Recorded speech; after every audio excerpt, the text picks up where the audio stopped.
quienes creen que forzando la renuncia de la presidenta vamos a tener elecciones el 2023, se equivocan. ¿Cómo estás, José Manuel? Muy buenos días. Bienvenido a Exitosa. Aquí Hablemos Claro. Yo hacía todo este contexto, este preámbulo, porque lo que está demandando la calle es que se vayan todos. Sin embargo, parece que no se quieren ir. ¿En qué punto nos encontramos? ¿Cómo estás? Buenos días. Buenos días, Jesús. Un saludo a todos los televidentes de Exitosa. Tú lo has dicho, ¿no? Estamos ahora en un punto muerto, digamos. Estamos en nada, como se dice en la calle, estamos en nada. ¿Por qué? Porque si bien es cierto había una propuesta votada en primera votación con más de 87 votos para que se haga la elección en abril del próximo año, una bancada, que en este caso Fuerza Popular y algunos otros congresistas, plantearon, incluido Flor Pablo, si no me equivoco, y junto por JPP también, plantearon que no sea el 2024, sino que se adelante al 23, tomando en cuenta que una de las demandas de quienes protestan es ese, ¿no? Que se vayan lo más pronto posible. Se reconsideró ayer la votación del 24, con lo cual se allanó el camino para que se debata y se apruebe el adelanto para el 23. Teníamos toda la expectativa, la esperanza de que se apruebe ayer en primera votación este adelanto para octubre de este año, con lo cual podría allanarse el camino para pronto hacer las elecciones y tener un nuevo gobierno, con lo cual podría atenuarse, digamos, los reclamos de la calle. Pero hemos visto que solo 45 congresistas de 130 han aprobado esa propuesta y la mayoría, más de 60, la han rechazado. ¿Por qué? Hay muchos factores, ¿no? Tú has señalado algunos que digamos, lo que se externalizan es que, claro, unos dicen yo quiero reformas y los otros dicen yo quiero asamblea constituyente. Pero creo que eso es lo que dicen de la boca para afuera. Yo en el fondo creo, y creo que todos podrían darse cuenta, es que lo que no quieren es quedarse sin trabajo. Lo que le estamos pidiendo a los congresistas, Jesús, es como que yo te pida a ti o al ciudadano que nos escucha que él mismo se despida de su trabajo, ¿no? Que él mismo se bote del trabajo. Eso es lo que le estamos pidiendo a los congresistas. Y no hay ningún incentivo para que ellos lo hagan. ¿Por qué? Primero, porque no hay reelección. Es decir, si se van, no podrían volver a postular hasta 5 años después. Segundo, no hay bicameralidad. Es decir, no podrían postular a otra cámara. Y tercero, que efectivamente para ellos sería una pérdida económica, porque si adelantamos las elecciones y se van a fin de año, estarían dejando de percibir sus remuneraciones, todos los ingresos que tienen por ser congresistas por más de 2 años y medio. Entonces, hay que ponernos también en los zapatos de estas personas, que son seres humanos como nosotros, que dicen, pero oye, ¿por qué yo me voy a perjudicar? Y claro, piensan más en su interés personal y no en el del país, porque están pensando que van a perder dinero al no irse pronto, ¿no? Ese argumento de defensa de su posición es hasta perverso, ¿no? Sobre todo porque tú señalas de que no hay mayor incentivo. ¿Qué mayor incentivo necesita un congresista si tienes la calle completamente conflictuada, pero sobre todo tienes a 50 o más de 50 personas que han fallecido reclamando justamente que ese tema político cambie?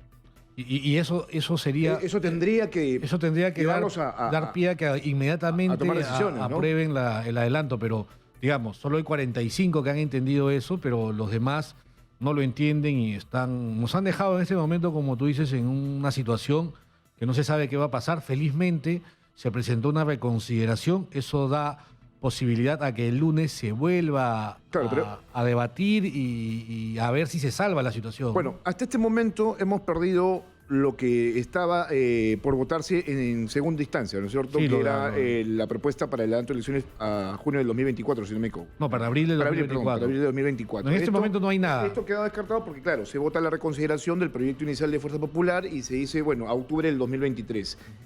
Esto, sin embargo, no ha alcanzado los votos que se esperaban dentro del Pleno y se pasa para el lunes, por eso que estamos básicamente en nada, porque claro, al aprobar la reconsideración, lo otro queda extinto, ¿no es cierto? Ya no existe la propuesta del 24. ¿Podría caber la posibilidad de que se vuelva a la fórmula del 2024 o eso ya queda de plano descartado? Podría, como se va a reconsiderar lo votado anoche, se dejaría sin efecto esa votación, con lo cual tendría que volverse a abrir el debate y el presidente de la Comisión de Constitución tendría que volver a presentar un nuevo texto sustitutorio, podría insistirse nuevamente con el 24 si es que el consenso mayoritario es para el próximo año y se ve que para el 2023 no va a haber los votos. Sería tonto insistir con el 2023 si vamos a llegar a la misma votación menor a 66 inclusive, ¿no? Se podría forzar al 24 con 66 votos y un referéndum, por ejemplo. Pero entonces, ¿no? El adelanto de la legislatura para lo que era, ¿no es cierto?, votar por segunda vez, para refrendar lo que se había votado sobre el adelanto de elecciones, serviría para votar. ¿Para qué serviría, justamente? Para votar en segunda votación lo que el lunes se vote. Si el lunes se logra... ¿Qué es para avanzar o para retroceder a lo que ya estaba? Claro, si se logra el lunes reconsiderar y se aprueba que sea en octubre, con más de 87 votos, el 15 de febrero tendría que hacerse la segunda votación. Si el lunes no se aprueba lo de octubre, pero sí se aprueba que sea el 24, con más de 87 votos, el 15 de febrero tendría que hacerse la segunda votación. Si el lunes se aprueba lo de octubre de este año o de abril del 2024, pero con menos de 87 votos y más de 66, habría la posibilidad de ir a un referéndum. Pero bueno, vayamos a decirle al público que nos ve, nos escucha a través de la señal de Exitosa, que estamos en foja cero. O sea, hasta este momento no tenemos absolutamente nada. Lo que hemos hecho es básicamente retroceder, borrar prácticamente de un plumazo todo lo que se había avanzado hasta este momento. Ahora, pero entonces, de repente ha sido necesario, Jesús, que se sinceren los congresistas, porque creo que hubiera sido peor si llegábamos al 15 de febrero a votar la propuesta de abril del 2024 y no se llegaba a la votación. Sí, justamente había una advertencia respecto a esa situación, se lo preguntábamos la semana pasada al congresista Tello, si es que por parte de las bancadas de izquierda existía la predisposición a votar lo que ya habían aprobado ellos en primera votación. Y dejaba siempre esta condicional de que, claro, ellos tenían este tema de que no, o sea, si va a avanzar, que avance con el tema del referéndum para una asamblea constituyente. Y yo le decía que eso es imposible en estos momentos porque lo que tú tienes que valorar y a lo que le tendrías que dar prioridad es justamente al adelanto de elecciones, que ahí es donde tendrías tú que partir para poder, primero, generar un clima de estabilidad que se evite la crisis y sigamos avanzando para más adelante, ¿no? Así es, Jesús. Mira, hay consenso en la población mayoritario de que se haga un adelanto de elecciones pronto. Creo que no existe consenso en que se haga un referéndum para pedir una asamblea constituyente. Eso es parte de la demanda de algunos sectores, sí, es válido, pero no tienen la mayoría y eso entramparía, eso está entrampando que se haga el adelanto de elecciones. Tal vez si con el adelanto de elecciones y ellos, la izquierda de Perú Libre, tiene pues en esa elección una amplia mayoría, seguramente podrán hacer aprobar su referéndum para la Asamblea Constituyente. En este momento, y mira, Juntos por el Perú, JPP lo ha entendido así, Ruth Lu, que ellos han entendido y han votado a favor del adelanto para el 2023 sin condicionar a la Asamblea Constituyente porque entiende que no hay los votos. Exacto, los 87 que se necesitan justamente. Ahora, habría que ser claro, ¿no? O sea, no lo que están buscando las bancadas de izquierda es que en realidad se anexe una pregunta, Exitosa. ¿no? Para ir a referéndum, ¿no? De una asamblea, se consulte a la ciudadanía si constituyente, se quiere una... ¿no? Porque claro, también hay esta lógica equivocada de que vamos a ir a una asamblea constituyente de frente, cuando una asamblea constituyente antes se tiene que preguntar. Pero además hay que evaluar que nuestra Constitución, en el artículo 32, donde establece para qué sirve el referéndum, ha establecido que en el Perú el referéndum es para aprobar normas, para aprobar reformas constitucionales. En el Perú no existe el plebiscito. ¿Qué es el plebiscito? El plebiscito es una consulta popular en la que sí se te consulta al ciudadano si quiere una determinada cosa, una determinada política, etc. Pero en el Perú, nuestro diseño está para que a través de referéndum se consulte a las personas, a los ciudadanos, si queremos aprobar una ley, que podría ser una ley de reforma constitucional. En cambio, acá lo que se quiere hacer es modificar el sentido del referéndum en el Perú y lo que se quiere es hacerle una pregunta abierta a los ciudadanos de que si quieren que se haga una asamblea constituyente. Creo que ahí se están equivocando. Lo que debería haber es una reforma constitucional que incluya dentro de la Constitución la figura de la reforma constitucional a través de la constituyente, que no está previsto actualmente en la Constitución. Pero incluso eso toma tiempo. Definitivamente toma tiempo. Tienen que evaluar si tienen, en este momento, si en el Congreso no hay los votos para adelantar la elección ni menos para el 23, una reforma constitucional que también demanda no solamente el debate en comisión, o primero la elaboración de un proyecto, luego el debate en comisión y luego discusión en el pleno, sino también la aprobación en dos legislaturas. Y obviamente eso no lo hay. Eso no hay. O sea, como te dije, no hay votos para adelantar las elecciones, menos va a haber votos para hacer un referéndum para la Asamblea Constituyente. Entonces entramos pues en este tema del entrampamiento, ¿no? ¿Y a quién favorece el entrampamiento? Entrampamiento y condicionamiento, que suena a chantaje, ¿no?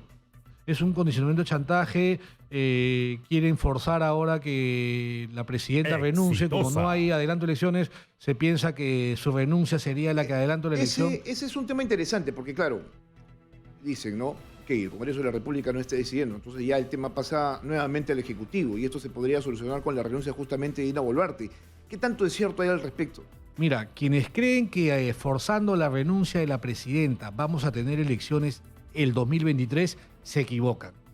Si la presidenta renunciara a la presidencia, efectivamente el que asuma, y en este caso tiene que ser el presidente del Congreso actual, que es el señor Williams, cosa que la izquierda radical no va a aceptar, y ese es otro chantaje, pero digamos, renuncia a Dina Boluarte, asume el presidente del Congreso, el artículo 115 de la Constitución dice que este debe de inmediato convocar a elecciones.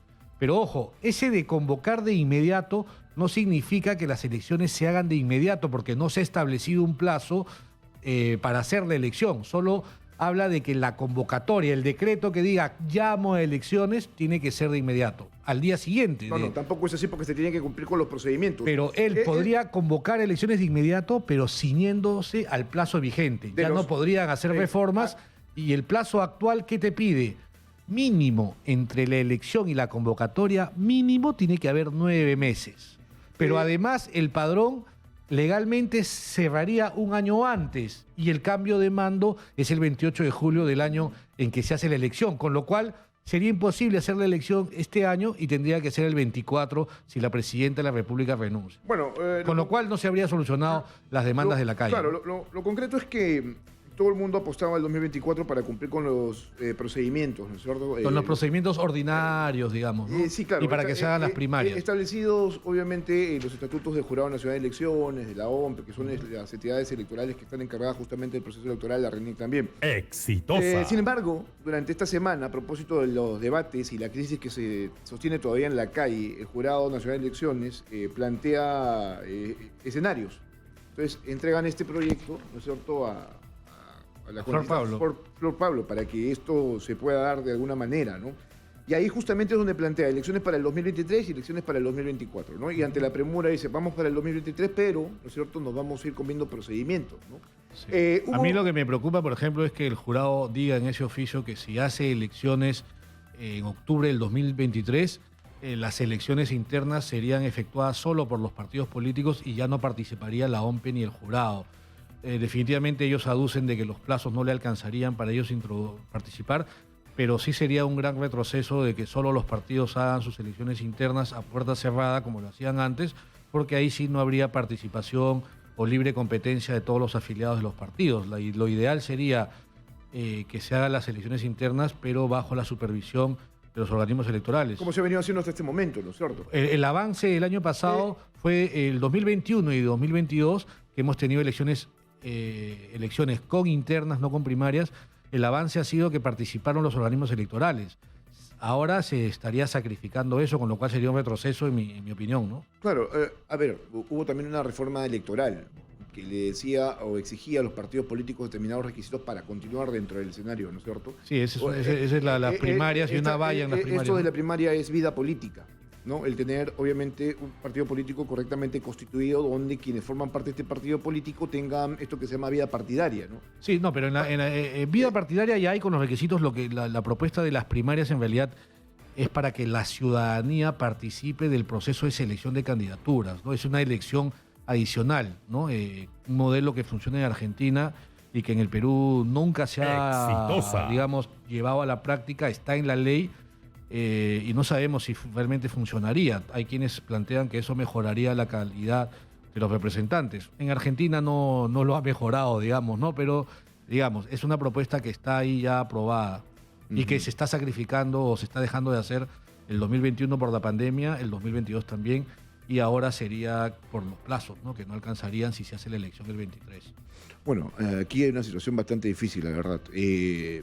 Yo planteo siempre este tema del análisis académico sobre situaciones que se van presentando y convocamos a especialistas como tú, porque creo yo que en este momento lo político no representa absolutamente a nadie. Entonces, estar preguntando es básicamente hacer caja de resonancia de aquellos que tienen intereses. Ahora, sí no tendríamos que dejar de lado, para ser ecuánimes y plurales, también las exigencias del otro extremo, ¿no es cierto?, que es la derecha, ¿no? O sea, ¿qué tantas reformas se pueden hacer en este corto plazo? Bueno, ¿Qué tanto se puede mejorar el contexto electoral con la composición, político, ¿no? con la composición actual del Congreso, mira, si no se pueden poner de acuerdo para adelantar las elecciones, yo creo que tampoco se van a poner de acuerdo para aprobar la bicameralidad, la reelección u otras propuestas, por ejemplo, prohibir la candidatura de los condenados por delitos graves. ¿Por qué? Porque ya ha pasado más de un mes desde diciembre que dijeron que se aprobó la elección para el 24 y porque se iban a hacer reformas, y hasta ahora no se ha llevado al Pleno ninguna de las propuestas de reforma, ¿no? Entonces no se ve ese consenso que se necesita en el Congreso, una alta votación para aprobar estas reformas. Y ese era uno de los argumentos de la bancada de Fuerza Popular para pedir la reconsideración y adelantar al 23, porque se daban cuenta que estas reformas que se tenían que hacer no tenían, digamos, un buen futuro, ¿no? Y es por eso que pensaban mejor es dejarlas de lado por ahora e ir al adelanto de elecciones, y ya sea el siguiente Congreso con mayor consenso pueda hacer las reformas necesarias. Claro, eso sería sacrificar también las reformas y esperar 5 años más para mejorar la representación. Ahora, es interesante, ¿no? Cómo es que han cambiado las posiciones de los partidos políticos dentro del Parlamento Nacional respecto a sus relaciones, ¿no? Porque claro, ahora Fuerza Popular cambia de posición y Avanza País, que era su socio estratégico, y dice, ¿qué estás haciendo? ¿No es cierto? O sea, claro, tú no tendrías por qué hacer eso, porque ya íbamos en la misma línea de exigir también lo nuestro, ¿no? Que era este tema de las reformas políticas que queríamos emprender. Lo que pasa es que ante la alta demanda de un adelanto de elecciones, los partidos también, y no solo los partidos, sino quienes están haciendo sus críticas en las redes, los expolíticos, digamos, todos tienen un interés seguro de volver a participar. Y entonces los partidos ya están haciendo su cálculo, es si van a haber elecciones pronto, ¿qué posición debo tomar yo para luego presentarme ante los electores y pedir el voto, ¿no? Porque ellos podrían juzgarme, es decir, tú estuviste a favor o en contra del recorte del mandato y el adelanto de elecciones, y en base a eso te doy mi voto o no, ¿no? Yo le preguntaba a José Manuel Villalobos, ¿no? Ok, todo el mundo está exigiendo la renuncia o la salida de Dina Boluarte por lo que ha pasado, el tema represivo, el uso excesivo de la fuerza, que también, repito yo, es un tema que se debe investigar. Yo estoy con el imperio de la ley, con las Fuerzas Armadas, con la Policía Nacional. Siento que se tiene que hacer algo contundente contra los delincuentes, porque ya no son protestantes aquellos que atacan, ¿no es cierto?, destruyen, ¿no?, y generan mucho más violencia. Pero entonces, ya, ok, ella tiene su propia responsabilidad, sobre eso va a tener que responder, se ha abierto una investigación y habrán sanciones más adelante.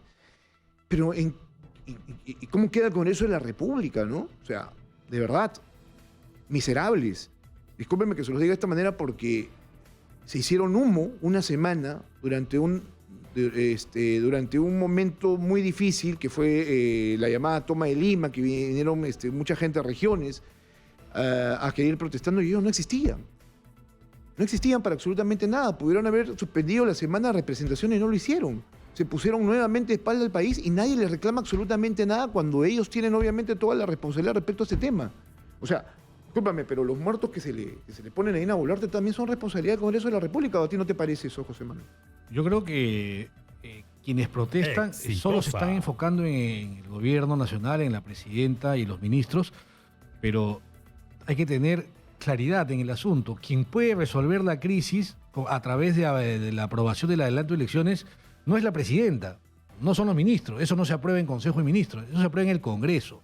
Y hemos visto anoche que es el Congreso, o una mayoría del Congreso, la que no quiere darle solución. Entonces, ¿por qué las protestas tienen que ir solo al gobierno y no se enfocan en el principal responsable de no dar solución, que es el Congreso de la República? Que ya lo estamos viendo. O sea, en este momento no están haciendo nada, ya nos dejaron nuevamente en el aire. O sea, y la semana pasada se fueron a semana de representación, por supuesto, cuando lo más importante era hacer este debate que hicieron anoche para darle salida a la crisis. Exacto, ¿no? Tratar de conversar, tratar de, no sé, pues soltar un poco también, ¿no?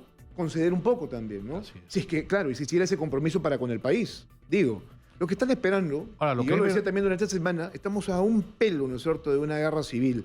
no digo que se esté dando en este momento porque ya esa tiene otra connotación, pero el hecho de que tú veas a ciudadanos enfrentándose a otros ciudadanos, eso también es llamativo, pues. Yo le decía, ¿y cuál va a ser el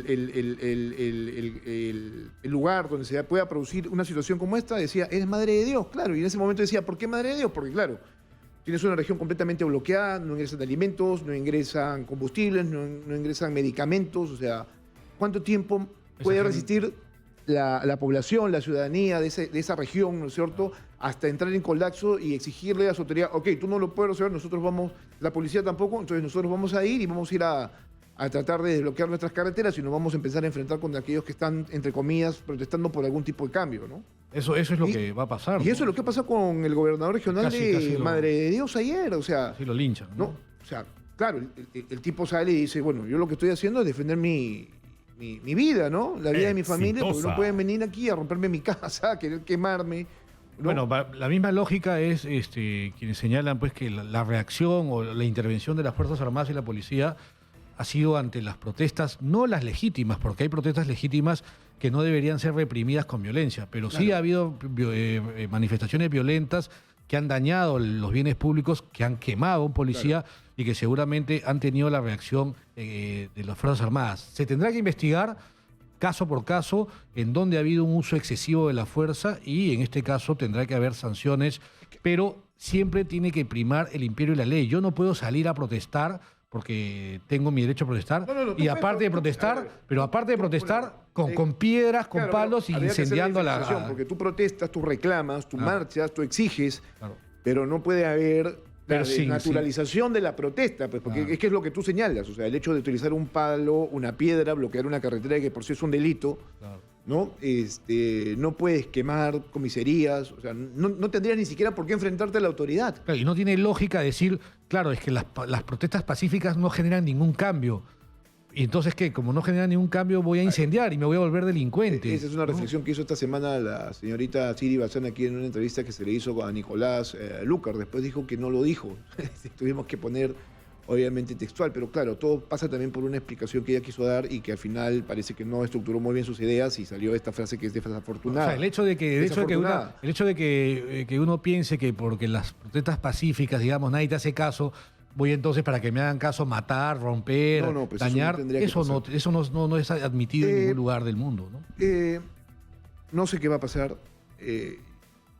Las Fuerzas Armadas y el Ejército van a entrar, ya empezaron a desbloquear vías, pero claro, hay quien se va a oponer a eso y seguramente habrá algún tipo de fricción. Yo espero mira, yo quería hacer una reflexión, no sé, ¿no?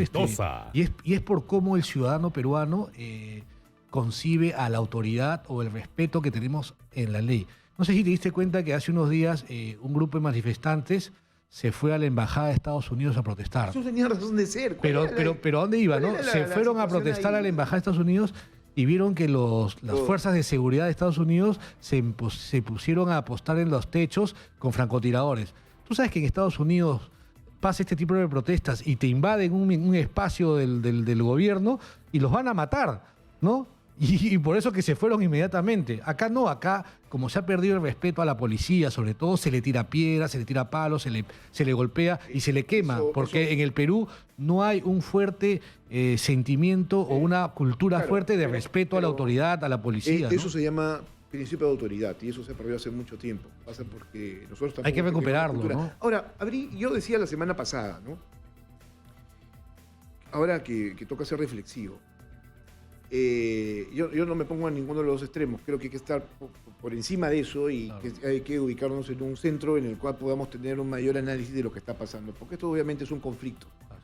Y yo decía, pero aquí también nos estamos olvidando de un tercer responsable, porque claro, tienes el Ejecutivo, tienes el Legislativo, y ese tercer responsable somos nosotros. Por haber elegido tan mal. En algún momento también tendríamos que ser autocríticos respecto a lo que significa nuestro rol como votantes, ¿no? Como ciudadanos. O sea, no nos informamos, no decidimos bien, cometemos errores y llevamos al país al límite, ¿no? Porque eso finalmente fue la elección de Pedro Castillo. Así es. Como presidente de la República, porque claro, el tipo no tenía... la Constitución dice claramente que todo ciudadano a partir de los 35 años tiene la posibilidad de poder participar en elecciones libres y ser elegido, ¿no es cierto?, para congresista, para presidente de la República. Claro, y no hay mayor requisito al respecto, ¿no? O sea, no te dicen tienes que tener tal maestría, tal tipo de nivel de educación, porque son elecciones libres y se dice que todo el mundo tiene la posibilidad de hacerlo. Cualquier ciudadano tiene derecho.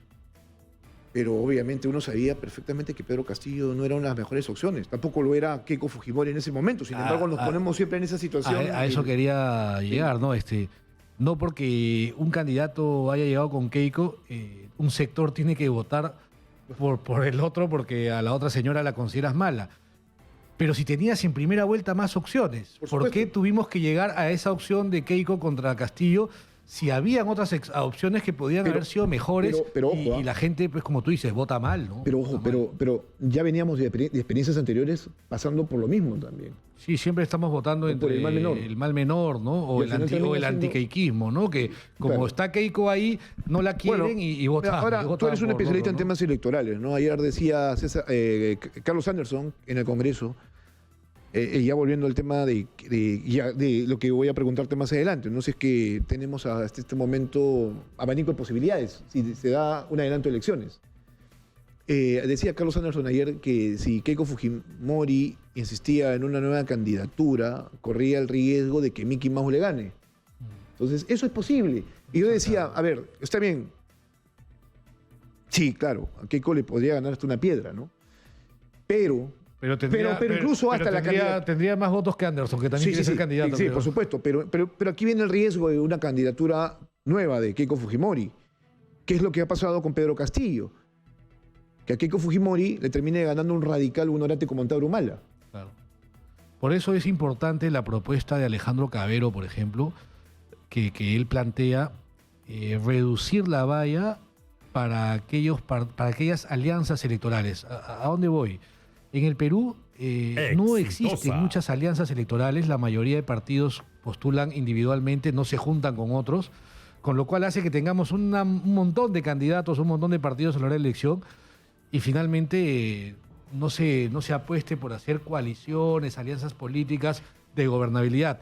¿Y por qué? Además, porque ahora se ha puesto un candado adicional de que si tú vas en alianza, la valla del 5% es para el partido, ¿no? El partido tiene que pasar el 5% para no perder la inscripción. Bueno, pero si vas en alianza, se te sube esa valla en función a si la alianza es con 1, con 2 o con 3 partidos. Con lo cual no hay incentivos para hacer una alianza y los partidos quieren ir solos. Si vamos a una elección adelantada, vamos con los mismos partidos políticos, los que están en ese momento. No necesariamente, porque ya se ha inscrito el PRI, ya hay 13 partidos.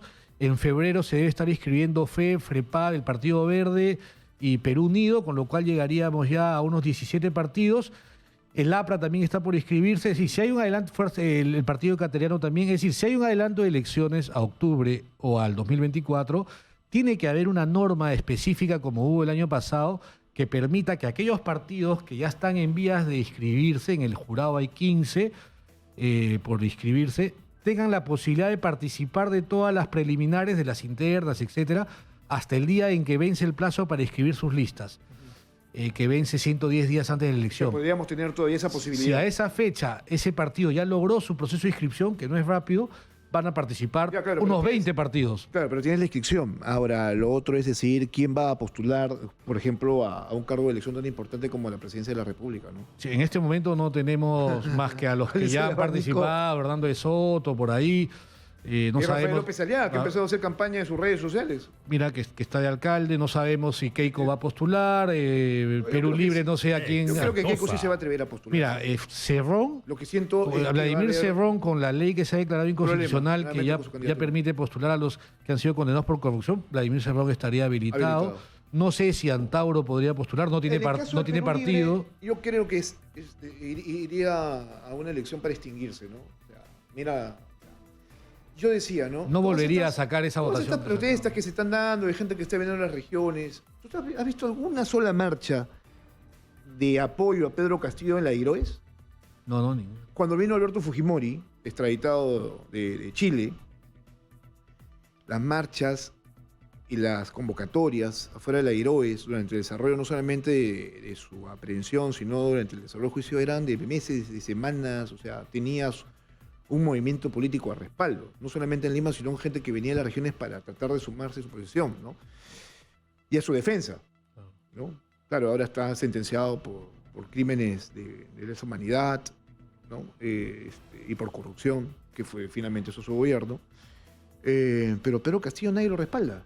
Si tuviera el mínimo respaldo, tendría gente ahí a las afueras de la Heroes sumándose a su, entre comillas, posición, que él sigue siendo presidente de la República, ¿no? Que está erróneamente detenido, que hay un abuso de poder excesivo en su contra, ¿no?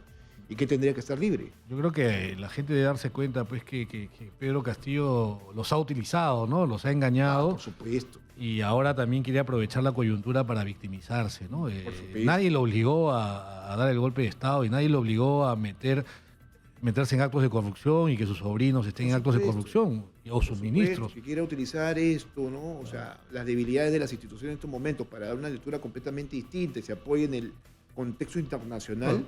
Es una cosa hay gente que dice, no, pero el gobierno de México lo apoya, el gobierno de Colombia. Pero son de la misma línea ideológica. Habría que decirle que Manuel López Obrador enfrenta también su crisis política. La gente no está muy de acuerdo con su gobierno y hay marchas que se han hecho en contra también de su presidencia, ¿no? Lo mismo pasa con Petro. Si ya Colombia está empezando a sentir que las cosas no van bien con él. Y en el mismo Chile, ¿no? Mismo Chile con Boric, ¿no? Pero hay que entender de que en el contexto latinoamericano los bloques de izquierda están predominando en los gobiernos. Obviamente un bloque de izquierda va a apoyar a un gobierno de izquierda en el Perú, claro, ¿no? Pero uno de los gobiernos más fuertes en el continente, que es el de Brasil, que ahora tiene una línea de izquierda, nuevamente con el corrupto de Lula. Luis Ignacio Lula da Silva, todavía no ha marcado posición respecto a esta situación. O sea, porque recién ha empezado, ¿no? Seguramente. Ahora, mira, el de Argentina, que está desastroso el país, se viene a Argentina, que quiere hacer una moneda común con Brasil sin tener los mismos contextos económicos. O sea, estamos de locos, ¿no? Si vamos a dejarnos llevar por presidente de otros países, primero veamos cómo está la realidad de esos presidentes o de esos países, ¿no? Qué tan mal están, ¿no? Honduras, para que por luego ejemplo, vengan que tiene acá una posición esta semana para ellos categórica respecto a la situación. O sea, no podemos tampoco permitir injerencia y también hay un problema, porque Cancillería lo que tendría que hacer es empezar a distribuir videos el momento mismo en el que Pedro Castillo lee esos papeles, ¿no? Llevando a subvertir el orden democrático, que por ahí es donde se detona toda esta crisis. Así es. ¿No? Sus defensores dicen que no, o sea, que no tendríamos por qué direccionar la responsabilidad. Mira, él es el principal responsable. Si él no daba su golpe de Estado, él seguiría de presidente. No lo iban a vacar porque no habían los votos. Entonces, él solo se hizo el harakiri. Pervirtió el cargo de presidente de la República. O sea, eso es lo correcto. Hizo lo que fue una persona mentirosa, ¿no? Porque entró el primer día y dijo que no iba a vivir en Palacio de Gobierno, que iba a trasladar Palacio de Gobierno, siguió viviendo, dijo que no iba a cobrar sueldo, siguió cobrando. Dijo ni más corrupción y hubo un montón de corrupción. Perdemos el tiempo discutiendo sobre este sujeto que ya está obviamente a disposición de las autoridades y yo sí creo que habría que tratarlo con mucho rigor. Exitosa. Porque todo esto que hemos pasado y que estamos viviendo, él lo detonó finalmente con sus decisiones. José Manuel, muchas gracias. Vamos a ver qué pasa el lunes. Vamos y si hay esta fe, decisión ¿no? del Ojalá Congreso de la República, tienen que hacerlo, ¿no? Ojalá que sean reflexivos y se den cuenta que es lo mejor para salir de la crisis. Más allá de que piensen unos que le vamos a dar el capricho a los que protestan, no solo es el capricho, en realidad hay que ser bien tonto para pensar que solo ellos reclaman el que se vayan. Mucha gente queremos que se vayan, pero no salimos a marchar ni a protestar. Tenemos otros espacios donde reclamamos. Ahora vamos a hablar de pero economía. La mayoría quieren que se corte este gobierno, este Congreso, para recuperar la estabilidad no solo económica, política y social, ¿no? Estamos perdiendo hasta este momento 2.150 millones de soles que no los vamos a recuperar. Se acaba de suspender actividades importantes en el contexto turístico y nadie va a recuperar. El turismo está paralizado. Yo pienso que en algún momento aquellos que protestan también se van a empezar a dar cuenta de que están completamente asfixiados económicamente. Y que es ya inviable aquellas protestas que se están desarrollando, las protestas correctas, ¿eh? Hablo de esas. Ojalá se detecte a quienes financian, a quienes protestan, a quienes están protestando, porque gratis tampoco creo que proteste la gente tantos días, ¿no? Yo puedo salir un día, 2 días, pero dejo de trabajar, dejo de comer. Entonces, ¿quién me financia el salir a protestar tan seguido, ¿no? Hay alguien atrás. Ojalá que se detecte esas personas. Sí, eso es lo que denuncia constantemente el Ejecutivo también, que de eso hay mucha razón. Gracias, José Manuel. A ti, Jesús.